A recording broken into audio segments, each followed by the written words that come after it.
السلام۔ میرا سوال یہ ہے کہ احمدیہ کو مکہ جانے کی اجازت کیوں نہیں ہوتی؟ یہ تو ان سے پوچھو جو نہیں جاتے ہمیں۔ احمدی کے اوپر اگر احمدی لکھا ہو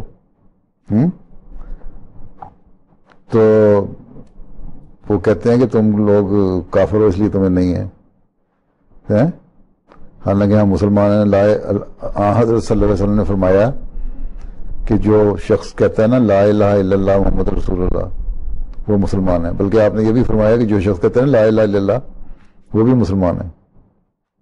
ٹھیک، تو ہم تو لا الہ الا اللہ محمد رسول اللہ پڑھتے ہیں نا، تو ہمیں لوگ کبھی کافر کہتے ہیں۔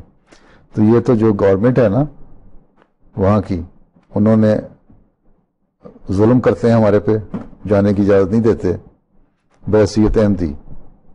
اگر پتہ لگ جائے کہ احمدی ہے، لیکن اس کے باوجود بہت سارے احمدی جاتے ہیں، حج کرتے ہیں، حج بھی کرتے ہیں، عمرے پہ بھی جاتے ہیں۔ اب تو بہت سارے لوگ جانے لگ گئے ہیں، یو کے میں بہت سارے لوگ جانے لگ گئے ہیں۔ ٹھیک ہے، تو میں نے بھی کسی بھی ذریعے سے متبادل حج کروایا ہے، احمدی کو ہی بھیج کے اپنا حج کروایا، کیونکہ میں جا نہیں سکتا۔ اگر اجازت ہو تو چلے جائیں، کھلی اجازت نہیں ہے، لیکن احمدی جاتے ہیں حج کرنے کے لیے۔ ٹھیک، اور اگر یہ پتہ نہ لگے کہ احمدی ہے، نہیں تو وہاں ماریں گے، پیٹیں گے، نکال دیں گے۔